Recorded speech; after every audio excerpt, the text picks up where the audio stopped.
Assalamualaikum warahmatullahi wabarakatuh. Perkenalkan, nama saya Rizky Al-Fatah. Saya berasal dari kampus Universitas Islam Negeri Sumatera Utara dan jurusan saya Pendidikan Agama Islam. NIM saya nomor induk mahasiswa 0301192118. Baiklah, kali ini saya akan membawakan tentang materi yang dimana saya akan membahas sedikit peran Wali Songo dalam penyebaran Islam di Indonesia. Sebagaimana yang telah kita ketahui, apa sih itu Wali Songo?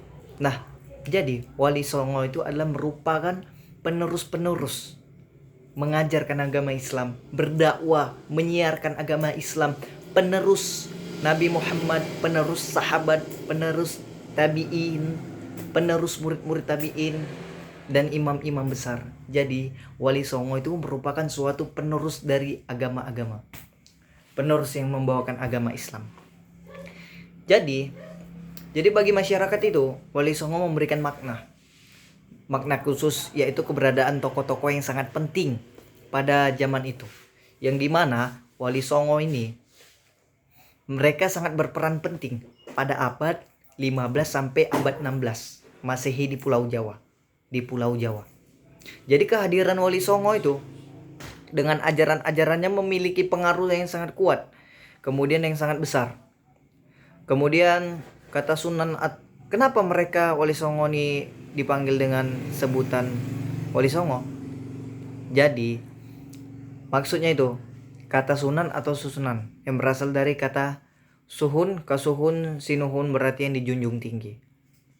Dia dijunjung tinggi di atas kepala, atau bisa kita sebut paduka yang mulia, atau kita sering bisa manggil raja paduka mulia. Itu adalah merupakan suatu gelar kehormatan yang sangat tinggi. Nah, jadi Wali Songo ini berada pada abad 15 sampai 16 Masehi. Wali Songo ini ada berapa? Songo kan 9. Jadi itu ada bermacam-macam namanya ya.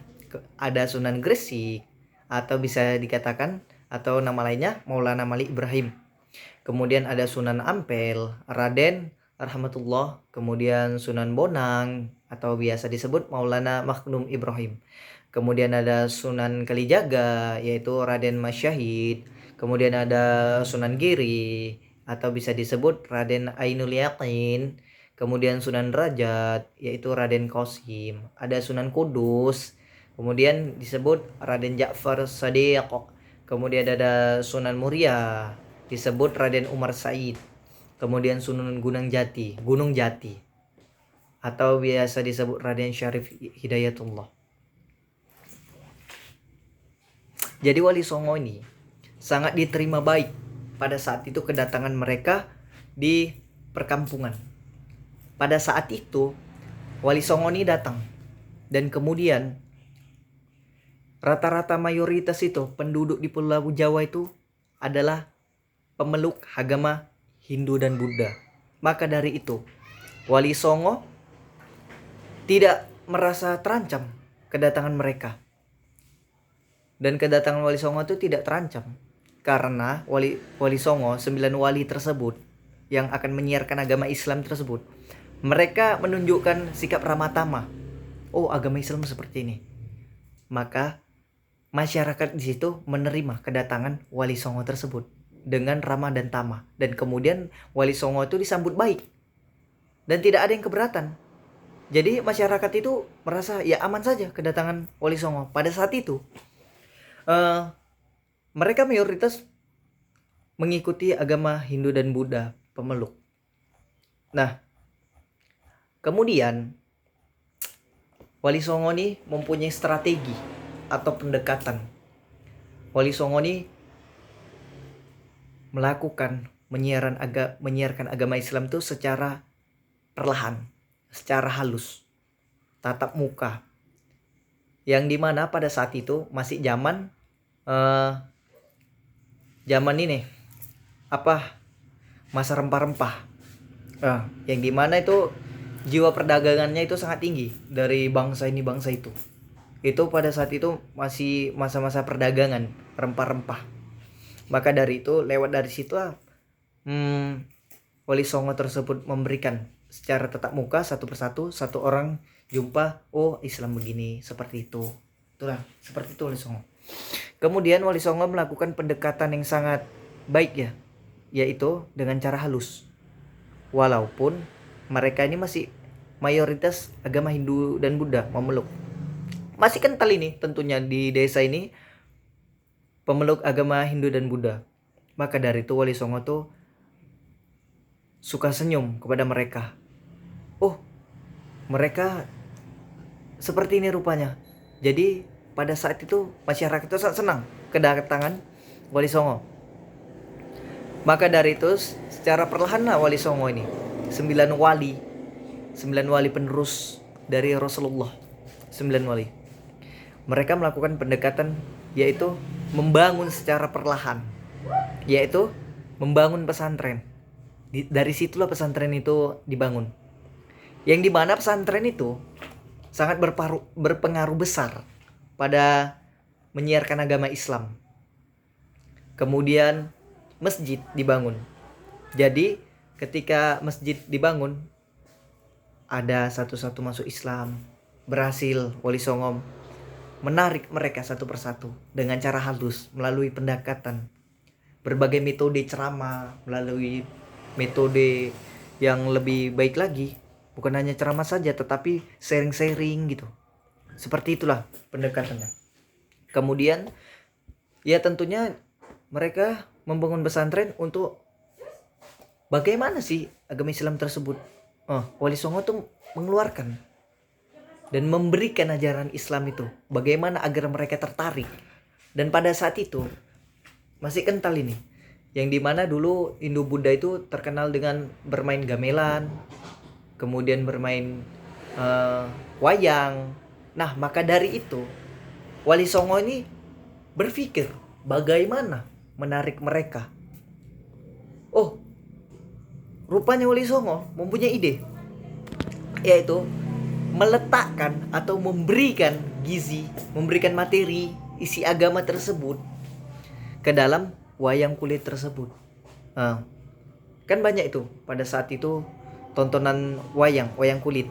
Ya, dari situlah munculnya, dari situ dimasukkanlah agama Islam ke dalam ajaran wayang kulit. Nah, itulah. Kemudian pada saat itu masih terkenal membakar menyan itu untuk menyembah dewa pada saat itu ya, abad 15-16 yang ditemukan oleh Wali Songo. Dan kemudian Wali Songo ini berpikir, oh boleh Islam memakai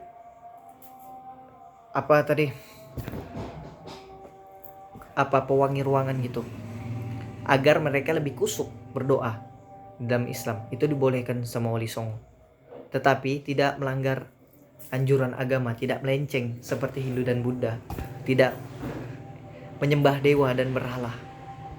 Maka dari itu sangat besar nih potensi Wali Songo untuk menyebarluaskan agama Islam itu bagaimana. Kemudian Islam ini berkembang pesat dari raja dulu. Raja masuk satu persatu, raja dari kerajaan masuk persatu. Dan kemudian setelah rajanya masuk, barulah semua pengikut-pengikutnya masuk. Karena rajanya saja sudah masuk, apalagi anak buahnya. Maka Islam itu semakin pesat perkembangannya, semakin cepat masuknya dari dorongan raja tersebut. Karena raja tersebut mampu diisi materi agama dari Wali Songo tersebut. Jadi yang dapat kita ambil, jadi Wali Songo ini mengedepankan kearifan lokal ya, menyikapi persoalan yang berkaitan dengan perbedaan antara ajaran Islam dan tradisi setempat.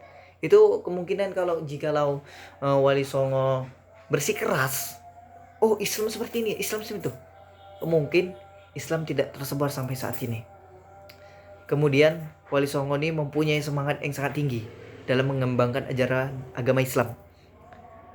Dan tentunya Wali Songo ini mempunyai pikiran yang positif dan banyak berdoa kepada Allah Subhanahu wa taala, kemudian berzikir, dan kemudian semangat spiritual para wali itu tidak pernah putus hubungan dekat kepada Allah.